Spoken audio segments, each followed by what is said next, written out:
मुझे जो कुछ भी मिला है इस देश से ही मिला है। एक ऐसा देश जिसने बंटवारे के कारण बेघर हुए एक बच्चे को इतने ऊंचे पद तक पहुंचा दिया। ये एक ऐसा कर्ज है जिसे मैं कभी अदा नहीं कर सकता। ये एक ऐसा सम्मान भी है जिस पर मुझे हमेशा गर्व रहेगा।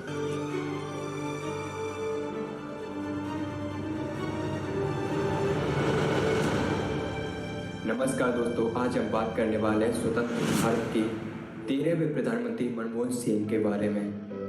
मनमोहन सिंह स्वतंत्र भारत के 13वें प्रधानमंत्री थे। साथ ही साथ वे एक अर्थशास्त्री भी थे। लोकसभा चुनाव 2001 में मिली जीत के बाद वे जवाहरलाल नेहरू के साथ भारत के पहले ऐसे प्रधानमंत्री बने जिनको 5 वर्षों का कार्यकाल सफलतापूर्वक करने का मौका मिला। वे लगातार दूसरी बार भी भारत के प्रधानमंत्री बने।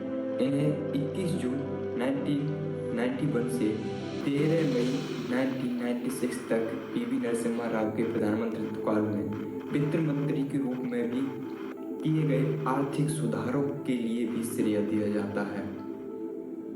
इनकी कहानी को हम शुरुआत से शुरू करते हैं। मनमोहन सिंह का जन्म ब्रिटिश साम्राज्य के पंजाब में 26 सितंबर 1932 को हुआ था।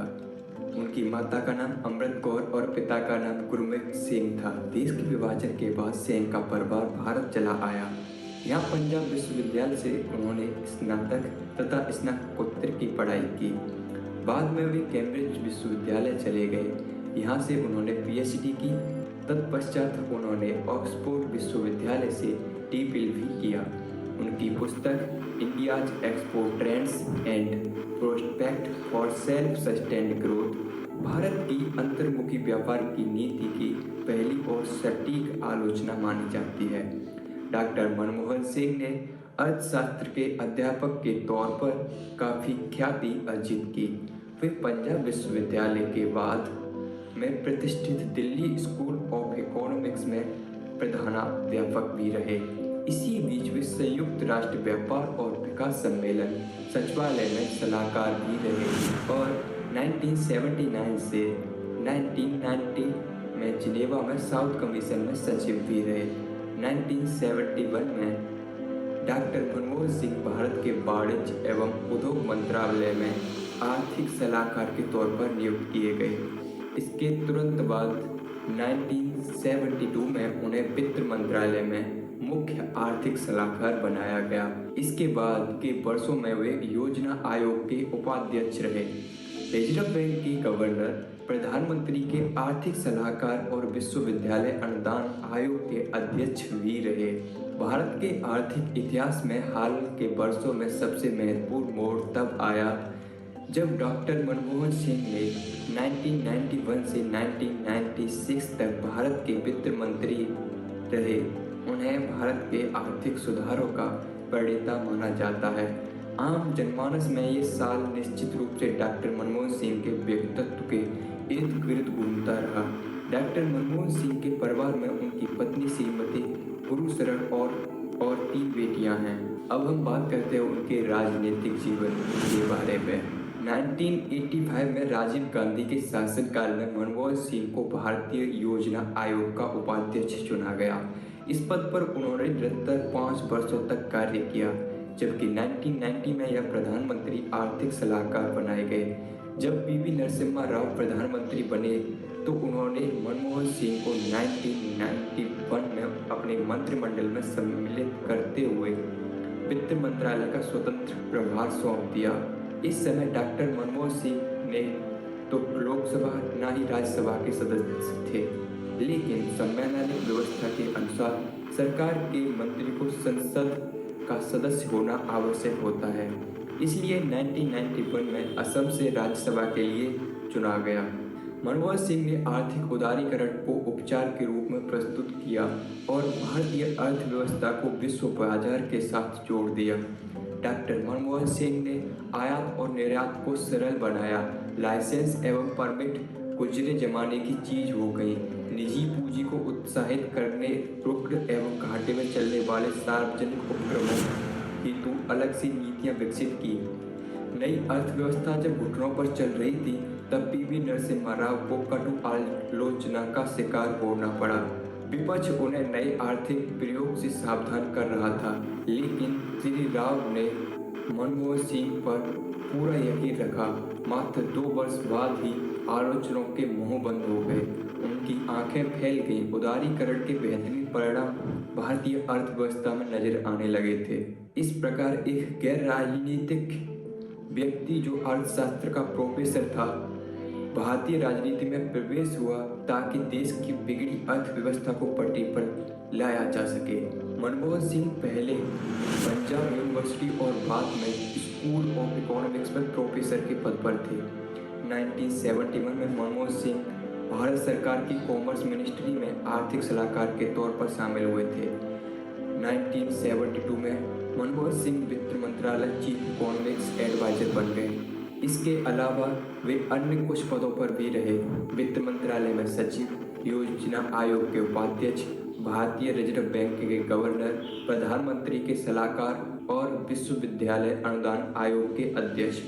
मनमोहन सिंह 1991 में राज्यसभा के सदस्य चुने गए। 1997 से 2004 में और राज्यसभा में विपक्ष के नेता रहे। मनमोहन सिंह ने प्रथम बार 72 वर्ष की उम्र में 22 मई 2004 से प्रधानमंत्री का कार्यभार आरंभ किया, जो अप्रैल 2009 में सफलता के साथ पूर्ण किया। इसके पश्चात लोकसभा के चुनाव हुए और भारतीय राष्ट्रीय कांग्रेस की अगुवाई वाला संयुक्त प्रगतिशील गठबंधन पुनः विजयी हुआ और मनमोहन सिंह दोबारा प्रधानमंत्री पद पर आसीन हुए। प्रधानमंत्री मनमोहन सिंह को 2 बार बाईपास सर्जरी हुई। दूसरी बार फरवरी 2009 में विशेषज्ञ शल्य चिकित्सकों की टीम ने अखिल भारतीय आयुर्वेद संस्थान में एम्स में इनकी शल्य चिकित्सा की। प्रधानमंत्री मनमोहन सिंह ने वित्त मंत्री के रूप में पी चिदम्बरम को अर्थव्यवस्था का दायित्व सौंपा था, जिसे उन्होंने कुशलता के साथ निभाया।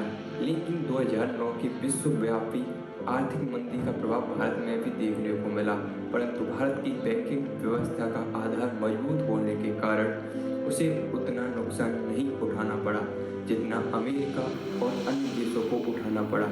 26 नवंबर 2008 को देश की आर्थिक राजधानी मुंबई पर पाकिस्तान द्वारा आयोजित आतंकियों की हमला किया। ये हमला दिल दहलाने वाले उस हमले ने देश को हिलाकर रख दिया था।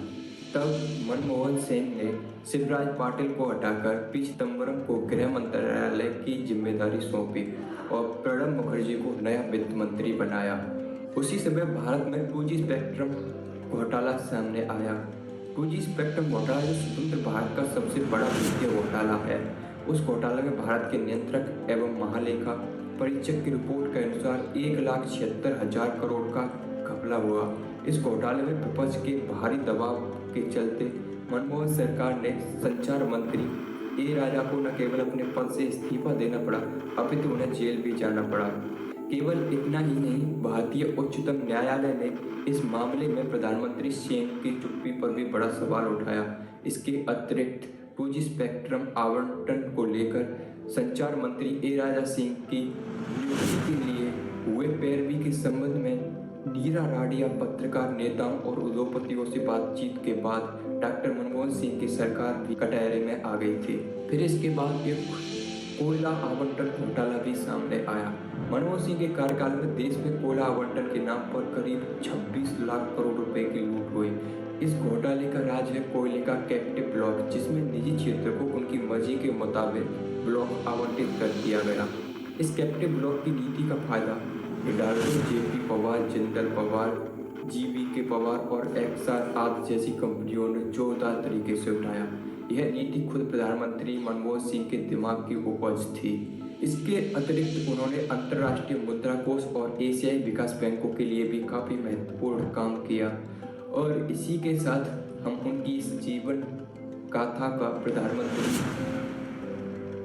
और इसी के साथ उनके कुछ अच्छे कामों के बारे में हमने आपको बताया है, जो कि उनके प्रधानमंत्रित्व काल में उन्होंने किए और जो वित्त मंत्री के रूप में उन्होंने कर किए। आपको बता दें कि भारत के पूर्व प्रधानमंत्री मनमोहन सिंह ने 26 दिसंबर 2024 को भारत के एम्स हॉस्पिटल में अंतिम सांस ली है।